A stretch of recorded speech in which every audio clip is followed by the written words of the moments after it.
Hey, folks, Gene Galin here with the Chatham Journal. I've got Asheebo Rojas of the Chatham News and Record, and we're doing the ChathamNC Sports Roundup. We're going a little bit hour late because I wasn't able to get on at noontime. But here's a rundown of what we're going to be covering. We're going to do a review of last Friday's Chatham County High School football games. Take a look at what's coming up this Friday.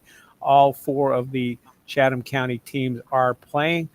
Then we'll go into the football power rankings, whether you agree or not. That's coming up. Then Asheebo's going to go into the stories that are in the Chatham News and Record newspaper that comes out today. Of course, the athlete of the week. And then once we get into volleyball, soccer, cross country, tennis, Asheebo's going to talk about the playoff picture because we're like a week or so away from that. And also, there was a volleyball game yesterday, Seaforth at Cardinal Gibbons. We'll touch on that. And Asheebo has the latest information because of the storms out in Western North Carolina as to what the North Carolina High School Athletic Association is doing about playoffs. So, Asheebo, why don't you go ahead and start off with the review of last week's games? Yeah, so last week's games, we had two nail biters come down to the final moments. Of course, if you guys were following along on Friday on X, you guys saw the finish to Seaforth and Northwood. But we also had a big one in Chatham Central and Graham, a game that we were talking with Chatham Central's head coach, Darren Little, last week about, trying to see if the Bears could get their second win of the season. That would have been the one win they have this year is a record under Little in his two seasons, but it would have been a big second win for Chatham Central. But they took a 14-0 lead. I think they're in the first half, but in the second half, Graham came back, erased the 14-0 deficit, and then they went into overtime in that game. And then and Graham, they got a good stop, a big stop with an interception, I think, in the end zone. And then they scored on Chatham Central to win that game, and Chatham Central fell to their sixth loss of the season. They had them, like we said, in the first half. I think it was 14-7 in that game, and the Bears, I mean, they really had stuff going offensively with Brooks Albright at quarterback, and then moving Glover to receiver. He had 2 touchdown receptions in that one, and they just couldn't score pretty much in the second half. Graham did a good job of corralling their offense, and then of course taking advantage in overtime to get the win. So the Bears, like we said, getting better this season. They're making those blowout games from last year tighter this year, and this is another example of that.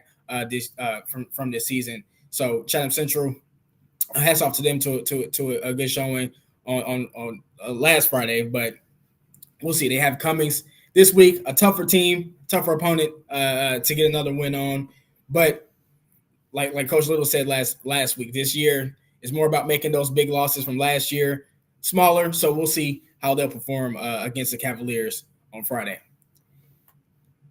And then our other game that came down to the end, if you guys are following along, Seaforth and Northwood, both teams, it was an ugly slugfest.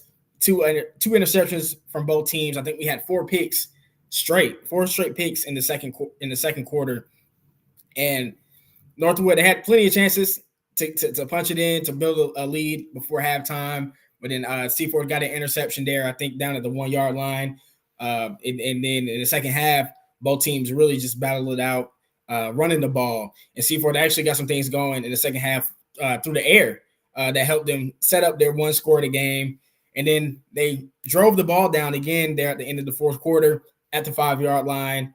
The starter quarterback, Duncan Parker, had to come out the game for whatever reason. And then they threw the backup in there to run the option to try to punch it in, but the ball hit the ground, and Northwood picked it up and ran the clock out there in their last possession and won the game. So probably for the exception of that first time, I think Northwood won 12-7. The first time these two teams met 2 years ago, that's one of the closest ones in this 3-game meeting. I mean, this 3-game series so far. Last year, I think Northwood beat them 54-20, if I'm not mistaken. So this year, Seaforth came with a much more physical team, improved defense that really takes pride in stopping the run and getting in the backfield, and that showed from both teams because we had Northwood's defense.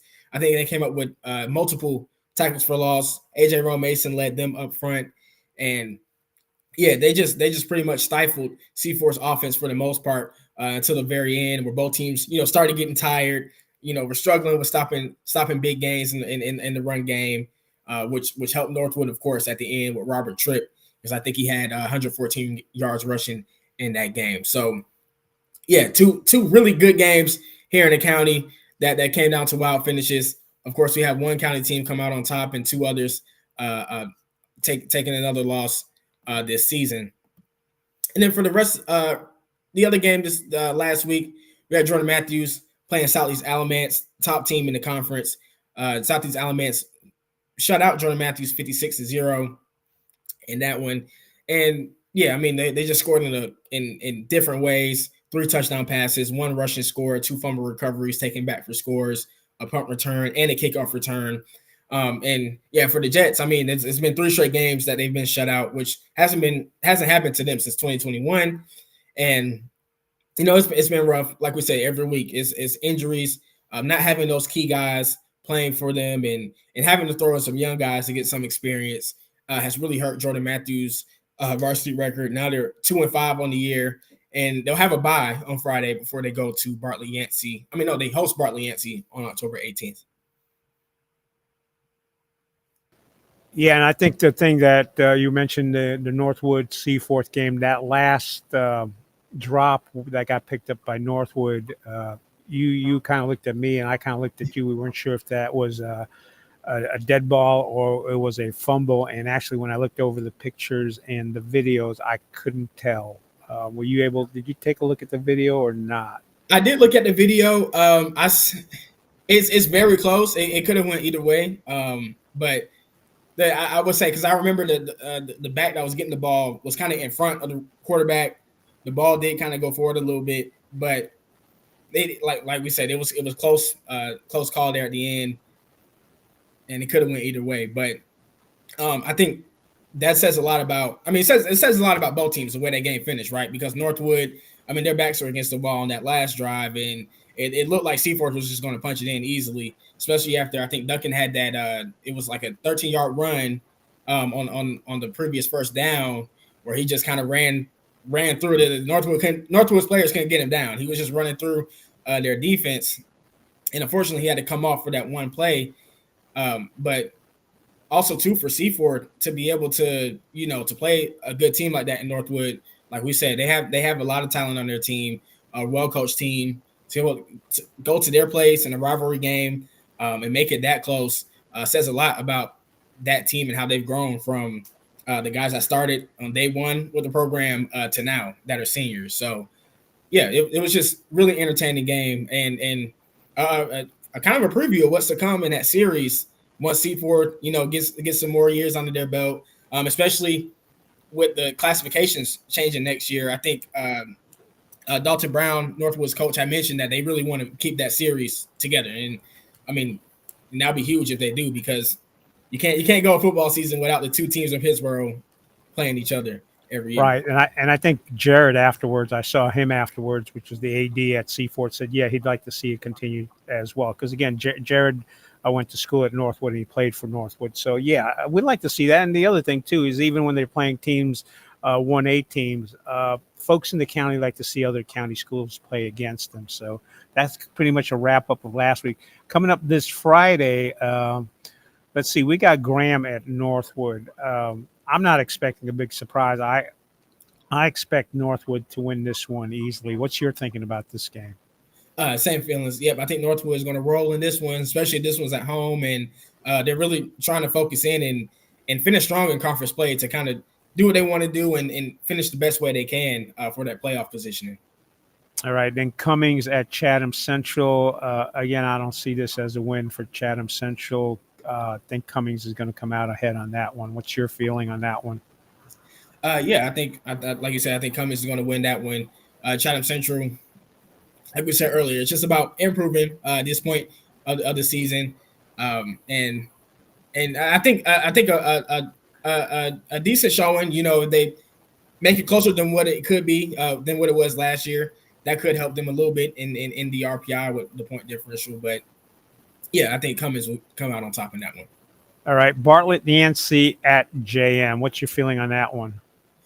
Yeah, so that one's in 2 weeks with JM having to bye on Friday. I think Bartlett Yancey once again is going to get JM in that one. Like we said, the JM is just dealing with a lot of injuries and young guys having to step in for them. So I think that's going to kind of hurt them for the rest of the year. And Bartley Yancey, a team that's kind of middle of the pack there in the conference, I think we'll get the win over the Jets in that one. All right, here's the one that I'm not sure about, so I want to get your feel on it. Northmore, which is 2-4 versus Seaforth, which is 2-3 at Seaforth. Yeah, I'm excited for that one tomorrow. I will be at Seaforth to watch that game. And yeah, Northmore, an interesting team because they were young. They got off to a rocky start this season, but everyone knows it's hard to stop that wing T consistently. And so Northmore, I think they're still going to come and try to get some yards on Seaforth, make it interesting against the Hawks. But I think Seaforth's defense, from what we've seen all season, what they did against Northwood, what we also saw them do against Chatham Central, and the destruction they caused in the backfield. I think they have the pieces, the older guys, and the discipline to really do some damage against Northmore's wing T offense, and not let that hurt them too much on Friday. Offensively, I think the offense for Seaforth will be the biggest key for them in this game. Is can they put together a game where they're scoring easily, they're moving the ball down the field consistently. Because even in that Northwood game, I mean, throughout the whole game, it was kind of a struggle to get those yards. They had to rely on Duncan Parker running the football, getting physical in the run game, which is not always the most sustainable way of producing offense, as we all know. So I think Seaforth, I personally think Seaforth will come out on top on this one because it's at home. They're probably, trying to bounce back from that close loss to Northwood. This is also a big conference game for them as far as, playoff positioning as well. And yeah, I think it's going to be a close one. I do think it's going to be close because we have seen Seaforth's offense struggle a lot this year. But I think the Hawks will come out on top. Yeah, I'm going to jump ahead a little bit because we usually talk at the end of this. Well, where we're going to be now. Asheebo is going to be at that game, Northmore at Seaforth. I'm probably going to be at the first half of the Graham at Northwood game. I'm on the Booster Club, so I'm going to be there. I don't expect that to be much of a contest unless something just really blows up crazy. And then I plan to be at the second half of that Seaforth and Northmore. And I agree with you. I think Seaforth's got a really good chance. And I get the sense that the Seaforth Northwood game, a lot of the Seaforth players felt that they were close to being able to win that game. So hopefully that carries over into that game against Northmore. I know last week we were talking about power rankings for football, which you do every week, and you had mentioned that you were going to part of your power ranking for this week was going to depend on who won the Seaforth versus the Northwood game. So, folks, here is Asheebo's power ranking. Yeah, this week's power rankings didn't really change from last week. Still at number 4, we have Jordan Matthews. 3, Chatham Central. 2, I still have Seaforth, and 1, Northwood. That Northwood and Seaforth game did determine the 1 and 2 there, and with Northwood coming out on top, they are still the top team to me in the county for football this year. And yeah, I mean, I did like to see that Northwood Seaforth gap is a little closer than we thought. Going into that game with Seaforth, making that a game where it could have went either way down there at the end. So yeah, really interesting to see how Seaforth finishes the season. Interesting to see how Northwood finishes the season, considering they still have Cummings coming up in a big conference matchup. And also, too, Seaforth, it's in the works that Seaforth is making up that game against Southern Lee earlier this year. I think in week 2, they're trying to, move that around to maybe that last week, that extra week that everyone is getting with the Hurricane Helene pushing back the football season 1 week. So yeah, I think depending on how both teams finish, will be interesting to see if you look at the power rankings. But as of right now, Northwood with that win over Seaforth, they're the number 1 team.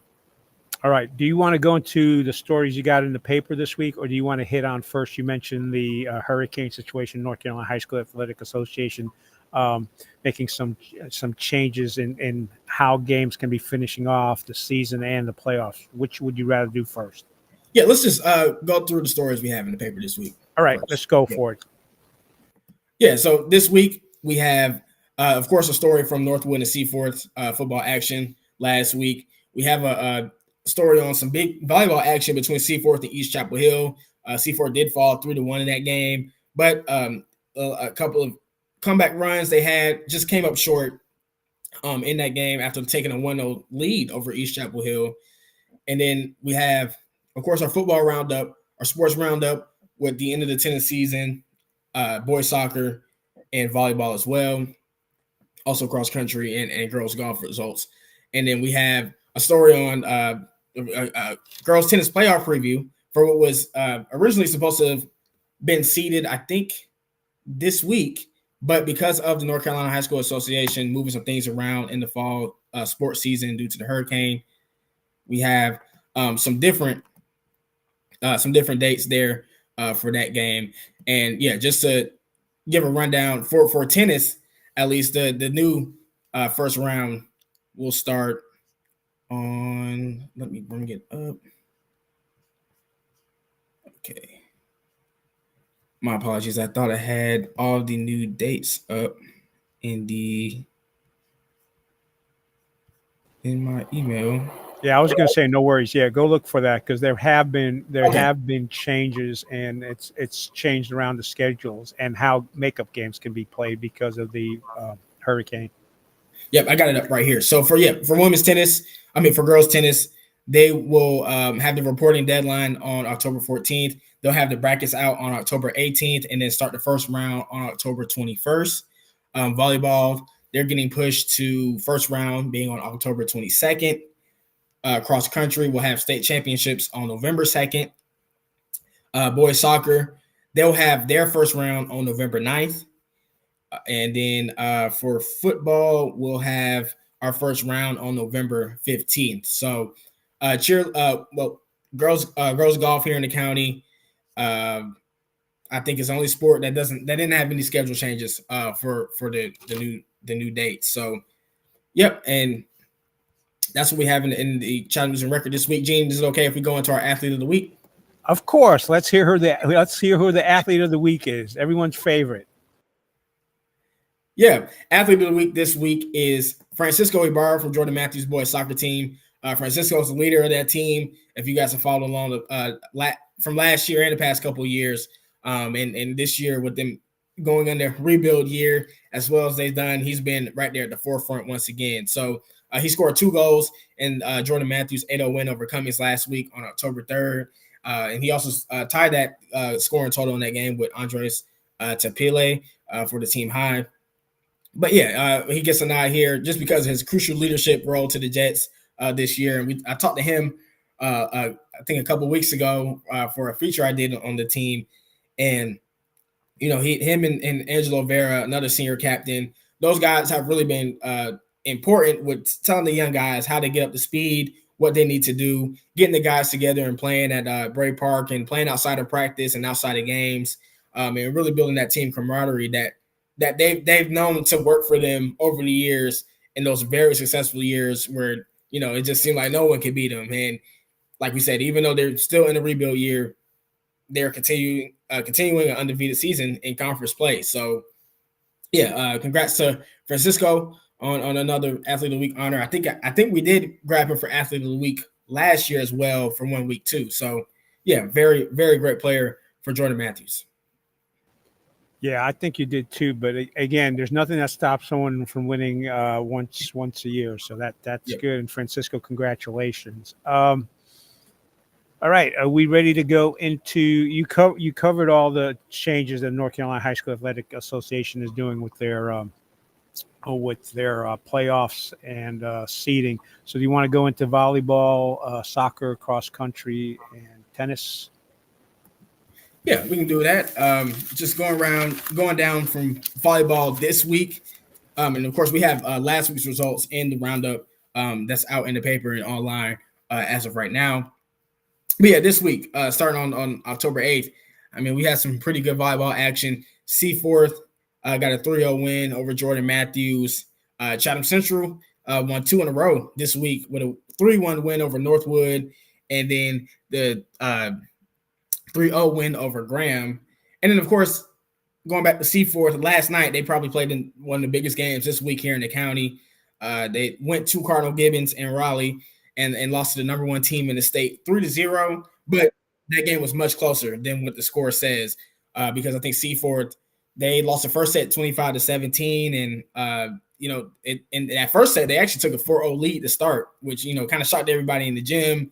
That thought that Cardinal Gibbons, they're a really good team, thinking they were going to come out and kind of dominate Seaforth, but Seaforth didn't back down, and they really took it to them in that first set, battled it out, but lost at the end. And in the second set, they actually kind of did the same thing. They ended up getting a little bit of a lead kind of later in the set, and then Cardinal Gibbons came back and took it, at the very end, 25-22. So the problem for Seaforth in that one is just Cardinal Gibbons had a really tall front line that just blocked pretty much everything that Seaforth was trying to send over from his front line. So block aces, blocks really hurt Seaforth there against Cardinal Gibbons. But they showed that they're a really good team that's going to be a force in 2A East, that almost took a set from, like we said, the best team in the state. So, and that's also in 4A as well. But well, I was going to say, you and I have talked about this several times, and I know the coaches feel that most of the coaches here in the county feel the same way, is they don't mind playing higher seeded, higher conference games because they feel they get a lot of benefit out of that, even though they lost. Now, you said that first set out of the 3 sets was 25-17, and that's pretty good, because I think Cardinal Gibbons has been blowing out a whole bunch of other teams, haven't they? Yeah, I was actually looking at their previous sets from the year earlier today, and I think from that game, I think that was their Cardinal Gibbons' closest 2 sets to start the game since late August. I think a game against Milbert where they won 3-1, and that was the only other team to get a set on them all year. So Seaforth, nearly did it twice, nearly did it in that second set, and that was really thanks to Kira Rosenmark and Allie Forbes. I mean, the two that were the top 2 dogs from last year really stepped up last night to help Seaforth as well. So, but yeah, talking to the coaches, they were really pleased with what they saw from their team and how they fought in that game, and they're really excited for what's to come in a couple weeks when the volleyball playoffs start. Because as you guys know, this past week was the final week of the regular season for most teams here in the state, and I think all the teams here in the county. So they're going to go into their conference tournaments and then get ready for the postseason. Yep. So on your unofficial power rankings, I suppose, and I would say that Seaforth's still number 1. Again, who's number 2 for you? I mean, Chatham Central won a couple of games. Is it Northwood or Chatham Central? At number 2, I actually have Woods Charter. Charter. That's right. Yeah, Woods Charter undefeated in the Central Tar Heel 1A conference. They just like we said, despite losing the Valga sisters from last year, losing to Seaforth, they still put out a really good team this year and took care of business in conference play, and it's looking like a team that can make some noise in the 1A East playoffs. I think for volleyball, they're 13th as of today in the 1A East RPI ranking, so a pretty good seed for Woods Charter. Should they stay in that spot, or maybe move up a little bit? So. Yeah, Woods is my second team. Now, third, I got Chatham Central at third. And, even though they had kind of a rough patch in the middle of the season there, we saw what they did in the beginning of the season, gave Seaforth, a really good run early on.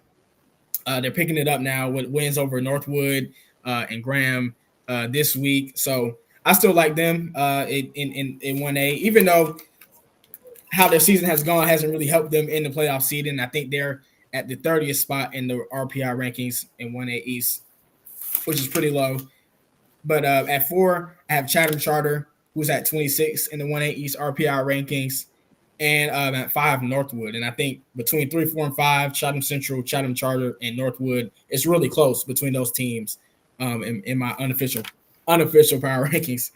It did at 6, of course. You have Jordan Matthews, who had a bit of a rough year this year, winning just 1 game, I think, in the regular season. So, yep. Hold on. There we go. We got about 5 minutes left because we got to wrap this up at 1:30 today. Okay. Soccer. What's going on with soccer, and then your unofficial power rankings for soccer.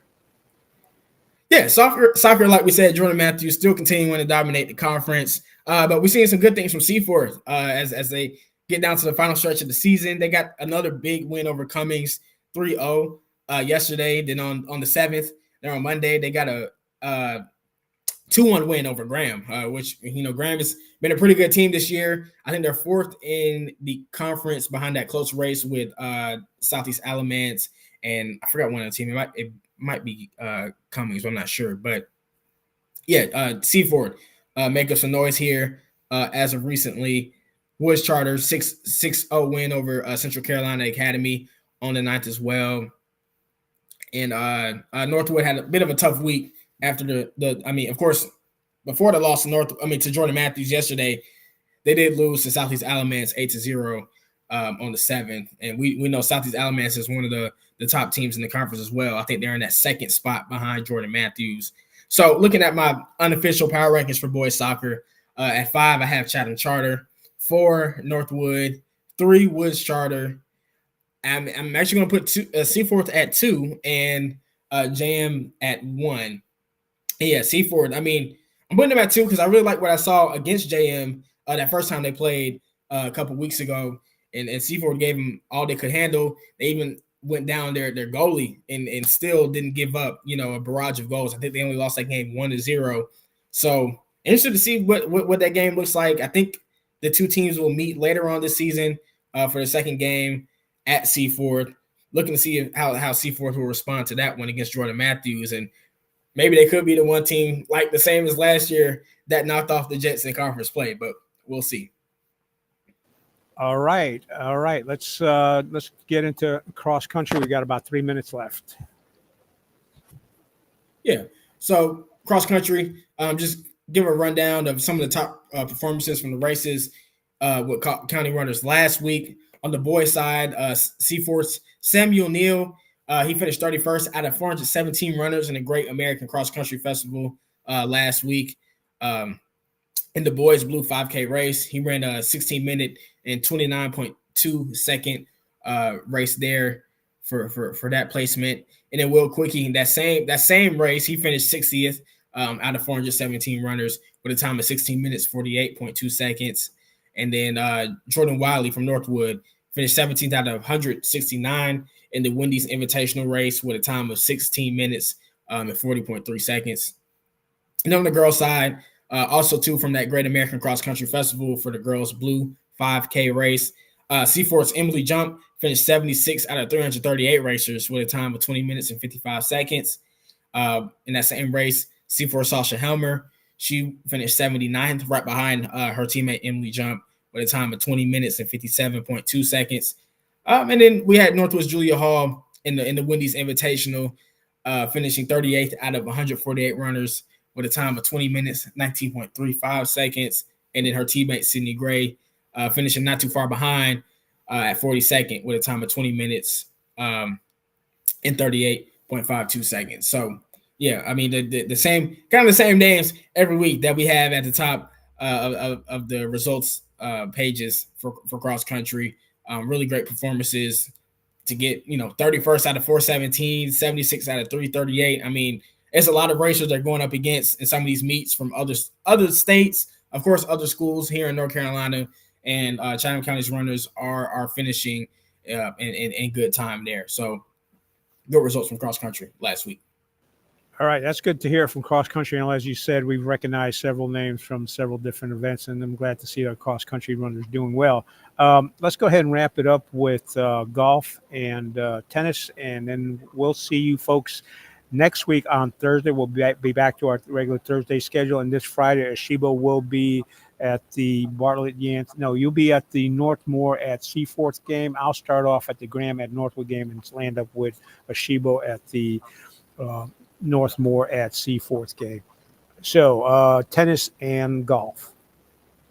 Yeah, so I'm just going to start with golf right quick because we just had the Mid-Carolina 1A2A conference match, the fourth one last week. And this is also on the Roundup, but Northmore finished on top in that meet with a score of 161. Southeast Alamance second once at 163. Seaforth came in third place with a score of 171. And then we had Chatham Central follow with 172. Northwood at fifth with 173. And then Graham was the last place team in that meet with a score of 187. And then in girls tennis, like we said, we have a playoff preview coming out tomorrow. And that's based off the RPI standings, I think, as of last Sunday. So I did look at the ones today to see where everyone is at. From 2A East, we have Seaforth at the sixth spot, Northwood at the 21st spot, and JM sitting outside of that 24th spot first threshold at the number 32 seed there in the RPI standing. So as of right now, it looks like Seaforth and Northwood will get in on the 2A East side. And on the 1A East side, where we have 16 teams making it, we have Chatham Charter as the 1 seed going into the postseason at 12-0. And then we have Chatham Central at the bottom at the 15th seed, just scraping in there. And then I think we had some results. I know we had a couple of results coming from the conference tournaments this week. I have not received all of them, but I know C4 did win the regular season and the conference tournaments for the Mid-Carolina 1A, 2A conference. And then Chatham Central had a couple of first place finisher for the singles, if I'm not mistaken. But yeah, that's what we have. Latest update for girls tennis going into their postseason. All right, folks, that's going to wrap it up. We're going to finish up here. See you next Thursday at noontime. And thanks for watching. Again, we have right now between 800 and 1,000 of you watching us. A few dozen of you watch us live in the afternoon, and then most of you watch us afterwards. So thank you for doing that, and we will see you next Thursday. And we'll be at the football games tomorrow. Thank you, everybody, for watching.